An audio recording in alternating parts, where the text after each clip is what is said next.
विद्यार्थी मित्रों जो विडियो झांखो देखातो होय तो सेटिंग में जईने क्वॉलिटी में जईने हायर पिक्चर क्वॉलिटी अथवा 720 पिक्सल पर क्लिक कर नाखवानुं एटले तमारो विडियो एकदम क्लीन देखाशे।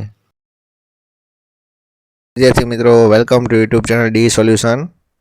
आज आपणे जोवानुं छे धोरण 8 में भणता होय अने धोरण 7 पूरुं करी नाख्युं होय एमना माटे के एक्जाम लेवामां आवे छे NMMS ની बराबर छे national means cum merit scholarship योजना 2025-26 ની જે લેવાની છે એના વિશે આપણે વાત કરવાની છે। તો આમાં ક્રાઇટેરિયા શું છે, કેટલા શું એની પરીક્ષા ફી રહી છે, એક્ઝામ ક્યારે લેવાય છે બરાબર છે એના વિશે આપણે વાત કરવાની છે બરાબર છે।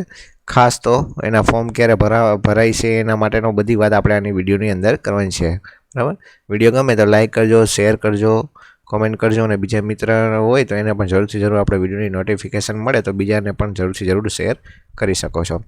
चालो तो जोई लई आमां शुं शुं कीधुं छे के आ परीक्षा रही राज्य परीक्षा बोर्ड गुजरात राज्य तरफथी लेवामां आवशे के एमां जे राज्यमां नबળી आर्थिक स्थिति धरावता होय एवा तेजस्वी એટલે કે હોશિયાર વિદ્યાર્થીઓ માટે ધોરણ 12 સુધી અભ્યાસ પૂર્ણ કરી શકે અને માધ્યમિકનો ડ્રોપ આઉટ દર ઘટે એટલે ધોરણ 8 થી 8માં ભણતા હોય એના માટે નેશનલ મીન્સ કમ મેરિટ સ્કોલરશિપ એટલે કે NMMS ની પરીક્ષા રાજ્ય સરકાર તરફથી લેવામાં આવશે બરાબર છે। આ પરીક્ષાના ફોર્મ જે છે એ આ સાઇટ ઉપર ભરવામાં આવશે www.acbexam.org પર।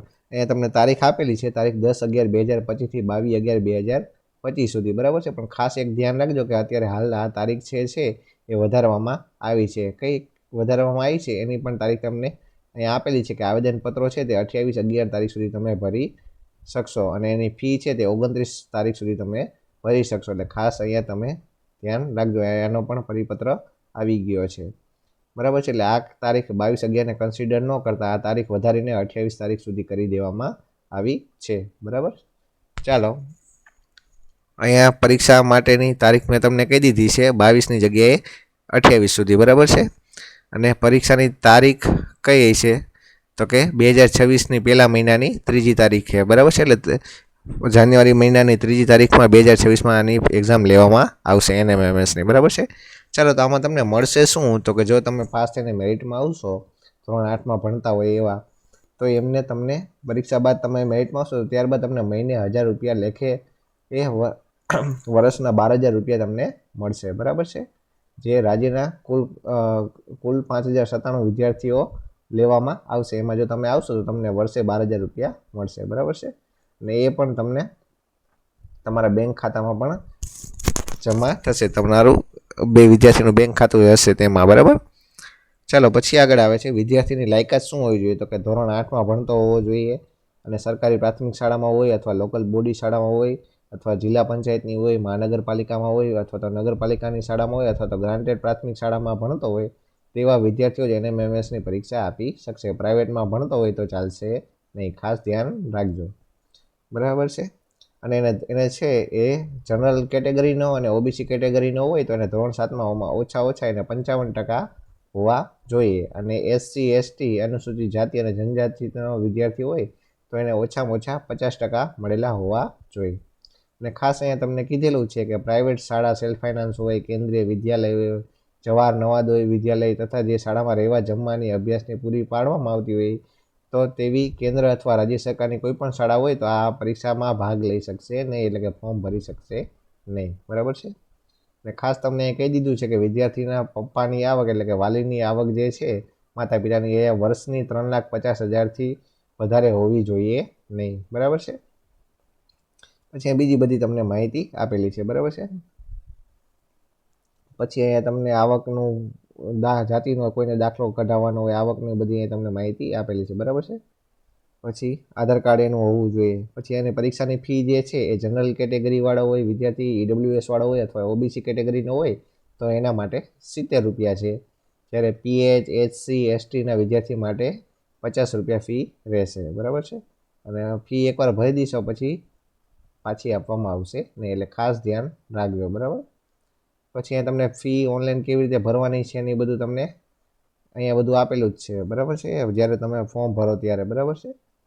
ચાલો પછી તમને અહીંયા પરીક્ષામાં પૂછાશે શું બરાબર છે તો પરીક્ષામાં તમને ટોટલ 180 માર્કનું તમારું ટોટલ પેપર હશે, એના 90 પ્રશ્નો હોય છે. એમાં મેટ એટલે બૌદ્ધિક યોગ્યતા હોય છે અને સેટ એટલે કે શૈક્ષણિક યોગ્યતા હોય છે. બંનેના 90 પ્રશ્નો એટલે ટોટલ 180 પ્રશ્નો હોય છે અને એને 180 ગુણ હશે એટલે કે માર્ક હશે. અને એના માટેનો સમય જે છે એ 3 કલાકનો રહેશે. 90 મિનિટ બંને પાર્ટ માટે આપે એટલે 90 ને 90 3 કલાક થઈ જાય, બરાબર છે.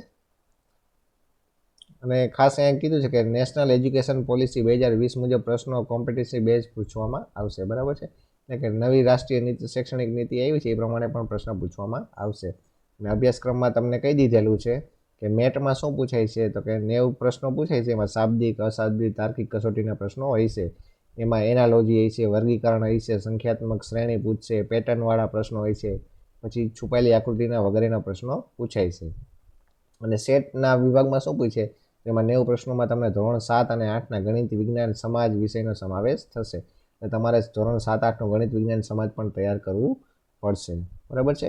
ધોરણ 7 માટે ગત શૈક્ષણિક વર્ષનો અભ્યાસક્રમ રહેશે. એટલે કે જે હાલમાં 8મા ધોરણમાં ભણતા હોય એને ગયા વર્ષનું જે 7મા ધોરણનું જે ભણી ગયા હોય એ અભ્યાસક્રમ રહેશે, બરાબર છે. કોઈ આજે આ વર્ષે આવ્યું હોય તો એ નહીં ગણવાનું, બરાબર, ગયા વર્ષનું હોય છે. અને ધોરણ 8માં ચાલુ શૈક્ષણિક વર્ષનો પ્રથમ સત્રનો અભ્યાસક્રમ રહેશે. એટલે કે આ પ્રથમ સત્રનો અભ્યાસક્રમ, દ્વિતીય સત્ર તમારું પૂછાય છે નહીં, બરાબર છે. એટલે કે પ્રથમ સત્રનું તમારે તૈયાર કરવાનું રહેશે. પછી તમારા ઓછામાં ઓછા ક્વોલિફાઈંગ ગુણ કેટલા રહેશે, તો કે જનરલ અને ઓબીસીના કેટેગરીને 2 વિભાગના મળીને 40% લેવાના રહેશે, બરાબર છે. 180ના 40% જે કરો હોય એ તમારે 40% ગુણ તમારે લાવવાના રહેશે. અને એસસી એસટીના વિદ્યાર્થી માટે કુલ 32% ગુણ તમારે લાવવાના રહેશે. પછી જો તમે ક્વોલિફાઈંગ ગુણ આવી જાય છે પછી તમે કેટેગરી વાર જો તમે મેરિટમાં આવતા હશો તો જ તમને શિષ્યવૃત્તિ મળશે, બરાબર છે. ચાલો પછી આ પીએચ એટલે કે હેન્ડીકેપ કોઈ વિદ્યાર્થી હોય તો એના માટે પણ અલગ ક્રાઇટેરિયા રહેશે, બરાબર છે. તમારી પરીક્ષા એ ગુજરાતી અને અંગ્રેજી ગમે તે માધ્યમ તમે પસંદ કરશો તો એમાં તમે આપી શકશો, બરાબર છે. પછી આ કસોટી એ બહુ વિકલ્પ એટલે કે એમસીક્યુ હોય છે, એમસીક્યુ ટાઈપની હોય છે, બરાબર છે. જેમાં નીચે એબીસીડી ઓપ્શન આપ્યો હોય છે એ તમારે ભરવાનો રહેશે. પછી આમાં કોઈ નેગેટિવ માર્કિંગ નહીં રહે. પછી અંધ વિદ્યાર્થી હશે તો એને વધારે 30 મિનિટ આપવામાં આવશે. અહીંયા ખાસ ધ્યાન રાખજો કે 22 તારીખને વધારીને 28 તારીખ કરી દીધેલી છે.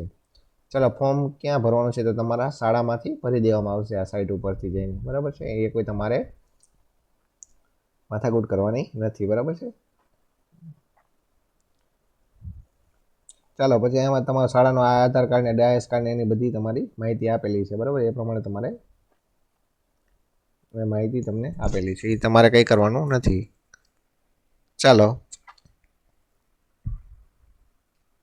આ હતી તમારી એનએમએસની પરીક્ષાનું નોટિફિકેશન, બરાબર છે.